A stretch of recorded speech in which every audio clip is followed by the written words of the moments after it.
نحمده ونصلي على رسوله الكريم اما بعد فاعوذ بالله من الشیطان الرجیم بسم اللہ الرحمن الرحیم السلام علیکم ورحمۃ اللہ وبرکاتہ۔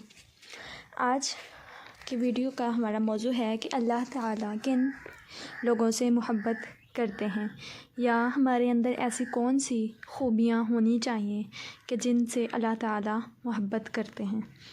اور جب ہمیں پتہ چل جاتا ہے کہ ہمارا محبوب یہ عادتوں اور ان خواص کو پسند کرتا ہے، تو پھر ہمارے لیے بہت زیادہ آسانی پیدا ہو جاتی ہے کہ ہم اس کی نظر میں اپنے آپ کو اچھا بنا کے پیش کر سکتے ہیں۔ تو چلیے ہم دیکھتے ہیں کہ اللہ تعالیٰ قرآن پاک میں کیا فرماتے ہیں کہ اللہ تعالیٰ کن لوگوں کو پسند فرماتے ہیں اور کن کو پسند نہیں فرماتے ہیں۔ فرمان باری تعالیٰ ہے ان اللہ لا يحب المعتدین، اللہ تعالیٰ زیادتی کرنے والوں کو پسند نہیں کرتا، یعنی کہ جو لوگ زیادتی کرتے ہیں ان کو اللہ تعالیٰ پسند نہیں فرماتے، اور جو لوگ زیادتی کرنے والے نہیں ہوتے اللہ تعالیٰ ان کو پسند فرماتے ہیں۔ اگر آپ میں یہ بری خصلت ہے کہ آپ زیادتی کرتے ہیں تو آپ اس کو ختم کر لیجئے اور اللہ کے محبوب بندے بن جائیے۔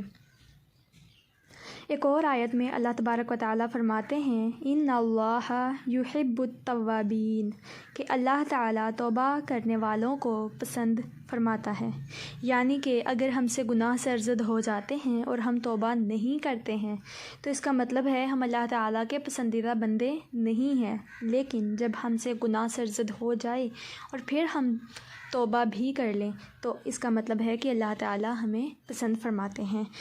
اور ایک اور جگہ پہ اللہ تعالیٰ فرماتے ہیں وَيُحِبُّ الْمُتَطَهِّرِينَ، کہ اللہ تعالیٰ پاک رہنے والوں کو پسند فرماتے ہیں۔ اگر انسان پاکیزہ نہیں ہوگا تو اللہ تعالیٰ اس کو پسند نہیں فرمائیں گے۔ تو یہ 3 ہنٹس ہو گئے کہ جن سے ہمیں پتہ چلا کہ اللہ تعالیٰ کن لوگوں کو پسند فرماتے ہیں اور کن لوگوں کو پسند نہیں فرماتے ہیں۔ قرآن پاک میں اللہ تعالیٰ ایک اور جگہ فرماتے ہیں کہ ان اللہ یحب المحسنین، کہ اللہ تعالیٰ احسان کرنے والوں کو پسند فرماتے ہیں، اور جو لوگ احسان نہیں کرتے تو اللہ تعالیٰ ان کو پسند نہیں فرماتے۔ تو اللہ تعالیٰ کی پسند والے کام کیجئے، اور جو اللہ تعالیٰ کی ناپسندیدہ کام ہیں آپ ان کو چھوڑ دیجئے۔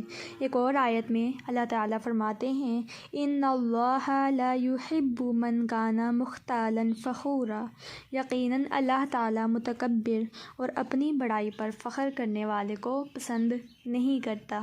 اس کی دوسری صورت جو ہمیں سمجھ آتی ہے وہ یہ ہے کہ جو متکبر نہیں ہوتے، عاجز ہوتے ہیں اور اپنی ساری کامیابیوں کا کریڈٹ اللہ تعالیٰ کی طرف کرنے والے ہوتے ہیں اور اپنی کسی بڑائی پر فخر نہیں کرتے، تو اللہ تبارک و تعالیٰ ان کو پسند فرماتے ہیں۔ لا يحب اللہ الجہر بالسوء من القول، برائی کے ساتھ آواز بلند کرنے کو اللہ تعالیٰ پسند نہیں فرماتا، یعنی کہ اگر آپ حق کے ساتھ آواز بلند کرتے ہیں تو اللہ تعالیٰ پسند فرماتے ہیں اپنے ایسے بندے کو، لیکن اگر کوئی برائی کے ساتھ آواز بلند کرتا ہے تو اللہ تعالیٰ اس کو پسند نہیں فرماتے۔ جہاں پر ظلم ہو رہا ہوتا ہے وہاں پر ساتھ نہ دیں، اور جہاں پر حق کی لڑائی ہو رہی ہو تو وہاں پر ضرور ساتھ دیں۔ انہ لا يحب المسرفین، یقیناً وہ حد سے گزرنے والوں کو ناپسند کرتا ہے۔ حد سے گزرنے والے لوگوں کو اللہ تعالیٰ پسند نہیں فرماتے، اور جو لوگ اسراف اور فضول خرچی نہیں کرتے اور دوسرے معاملات میں بھی اپنی حد میں رہتے ہیں تو اللہ تبارک و تعالیٰ ایسے بندوں کو پسند فرماتے ہیں۔ ان اللہ لا يحب الخائنین، کہ اللہ تعالیٰ خیانت کرنے والوں کو پسند نہیں کرتا۔ خیانت بہت سے معاملات میں ہوتی ہے۔ خیانت امانت میں خیانت کرنے کو بھی کہتے ہیں، خیانت وعدہ توڑنے کو بھی کہتے ہیں، خیانت میں بہت سی چیزیں آ جاتی ہیں۔ تو جو بندہ خیانت کرتا ہو تو اللہ تبارک و تعالیٰ اس کو پسند نہیں فرماتے، اور جو خیانت نہیں کرتا تو اللہ تبارک و تعالیٰ اس سے محبت کرتے ہیں۔ واللہ یحب المطہرین، اور اللہ تعالیٰ خوب پاک ہونے والوں کو پسند کرتا ہے۔ پاکیزگی صرف جسمانی نہیں ہوتی، پاکیزگی روحانی بھی ہوتی ہے، ظاہری بھی ہوتی ہے، باطنی بھی ہوتی ہے۔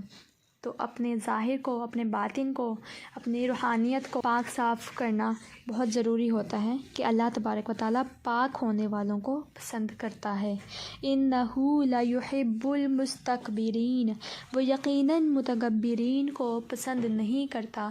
متکبرین وہ لوگ ہوتے ہیں جو غرور کرتے ہیں، جو تکبر کرتے ہیں، جو اپنی انا میں مست رہتے ہیں، ایسے لوگوں کو اللہ تبارک و تعالیٰ پسند نہیں فرماتے۔ ایک اور آیت میں اللہ تعالیٰ فرماتے ہیں ان اللہ لیحب کل خوان کفور، یقیناً اللہ تعالیٰ خیانت کرنے والے ناشکرے کو پسند نہیں فرماتا۔ ناشکرہ کون ہوتا ہے؟ جس کے پاس اللہ تبارک و تعالیٰ کی بہت سی نعمتیں آتی ہیں اور وہ اس پہ شکر ادا نہیں کرتا بلکہ الٹا شکوے ہی کرتا دکھائی دیتا ہے۔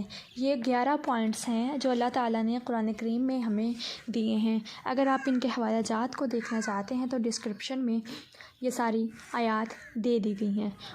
امید ہے کہ آپ یہ کام ضرور کریں گے انشاءاللہ اللہ تعالیٰ کی نظر میں محبوب اور مقبول بندے بننے کے لیے۔ تو اس کے ساتھ ہی اسلامک وے آفیشیل کے ساتھ ہم چاہتے ہیں اجازت۔ اللہ حافظ اور نگہبان۔